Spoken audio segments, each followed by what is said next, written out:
Apparently, the good rumor Shakur Stevenson could be taking on Teofemale Lopez under the PBC banner. There's rumors that Lopez could be going to PBC. I don't know what happened with Top Rank. Rumors Shakur is a free agent and Turki could be funding this under the PBC banner.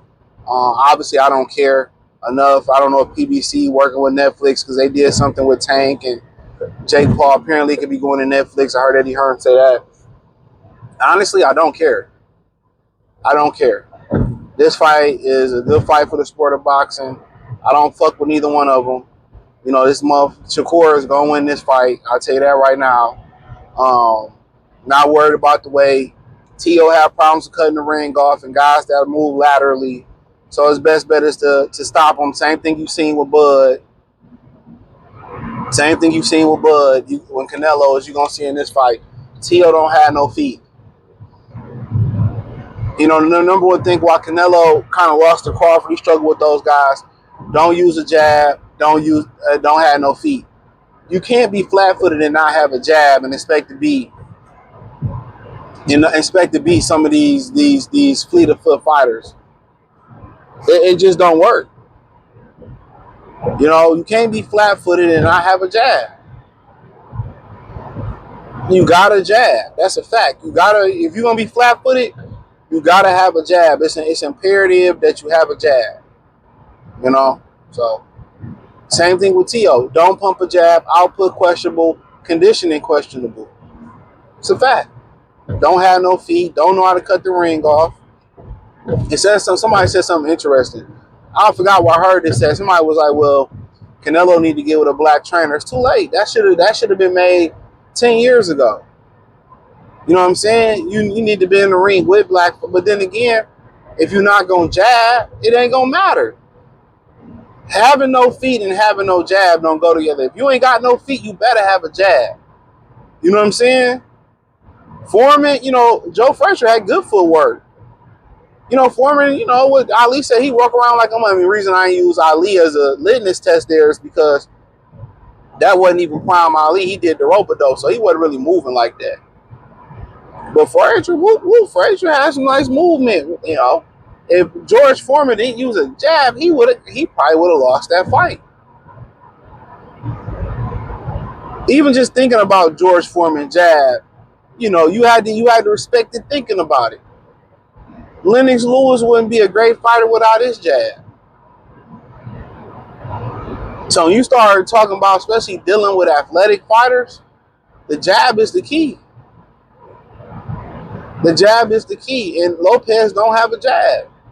And then what he do, he throw one or two shots. He don't know how to double and triple it up. He don't know how to break nobody down.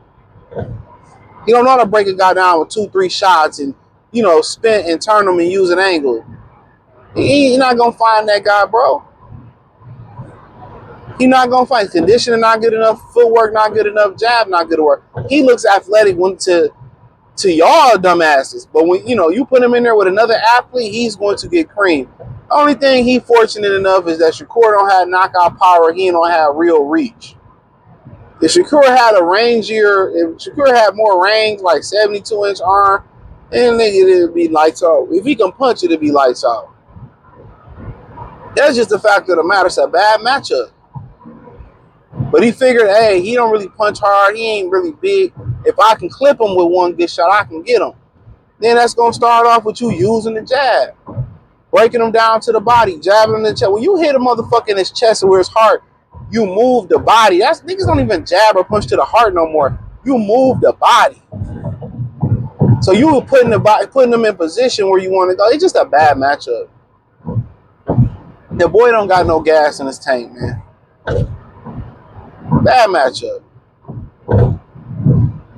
You know, Shakur gonna use the ring, feint him, and pick him apart and use angles. If T.O. can catch him, thing about T.O. is if he can't catch him with one shot, then he's about to get embarrassed. Yeah, he probably gonna pull out with some injury or some shit. This is a bad. Every matchup he been talking about fighting Norman, Haney, and it's all bad matchups. All bad matchups. And then you struggle with athletic fighters. You go get Eddie Renasso, he asks that. Why we getting it?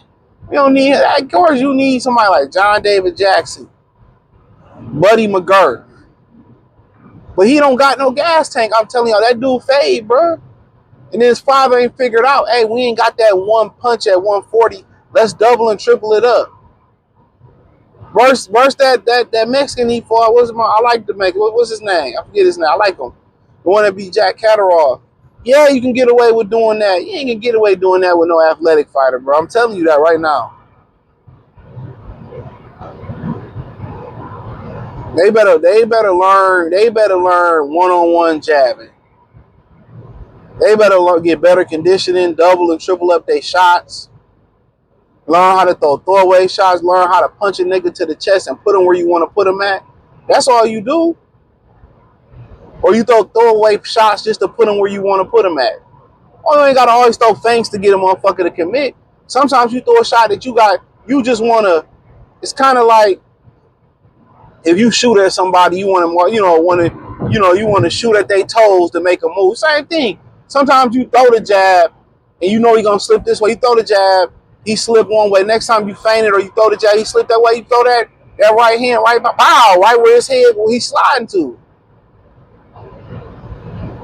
Sometimes you might see him freezing off. He might be slipping the jab or catching it. Hey, you just stick it to the body. Now you doubling the jab. Bow. You don't know how to do that. I'm telling y'all. When you hit these motherfuckers in their chest and push them to the ropes, it's just Hispanics will never understand that. That lead hand is a motherfucker. Don't learn how to hook off the jab too. But it is what it is. But like I said, I don't really care for none of these fuck niggas that's in this fight neither. I don't care. So Shakur is just like, you just like, man, you remember what black men were, bro. You see a generation, like when they talking about where did the tables turn at with black men, like where did we go wrong? They gonna point right to these niggas right here. Right to these niggas. And then people say, yeah, you heard what happened with Mississippi? A guy was hanging from the tree. And you just think about it. You like, oh, none of these niggas care about that, bro. They cool with other people calling them the N-word. They cool with, making money with their oppressors and shit. Devin taking pictures of Ryan Garcia and all. These motherfuckers can say shit and y'all won't do nothing. But we can say something to each other off a line. We always see each other. Wow, I'm sure I'm killing you. You know what I'm saying? Like, niggas, man. Who the real coons, man? I get out of here. Niggas is goofy. It's a goofy ass fight. Two goofy ass fighters. Even when Carver was like, you said it was for promotion. Man, I ain't trying to hear that shit, bro. I really ain't.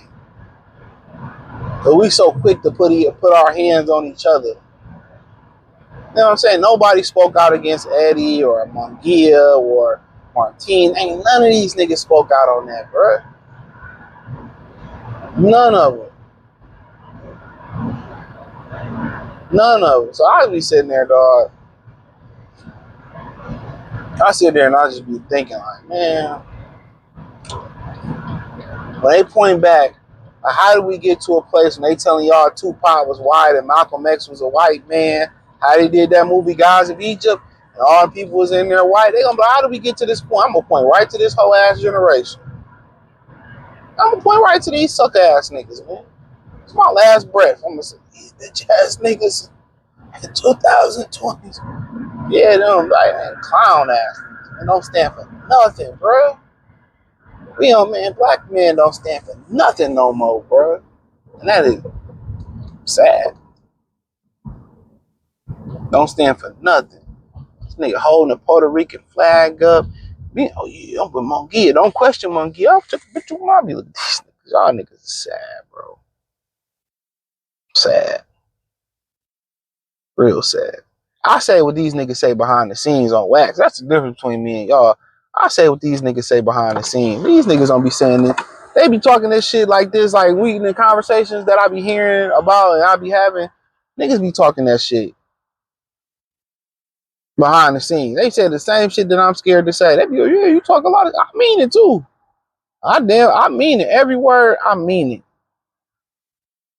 Every word, I mean it. You know, if it's a joke here and there, it is what it is. Niggas can't take a joke no more. They can take a dick but can't take a joke, which is crazy. But you know what I'm saying? Like, wow, bro. It's a wild place. No integrity, no respect for the sport, for themselves, for their family, for nothing. That's why you be seeing these niggas, you know, crashing out, ready to jump off a bridge or when the Reaper come to collect, it's a Rizzy, man. We already know what it is, man. But hey, it is what it is. Thumbs up the video, share the video, subscribe to the channel. Next subscribe button is the bell icon button. Hit all notifications, increase the chance to get notifications. We go live and drop video. Hit the link in the description. Follow me on X, Instagram, Spotify, Anchor, Cash App, Venmo, PayPal, the whole 9 piece.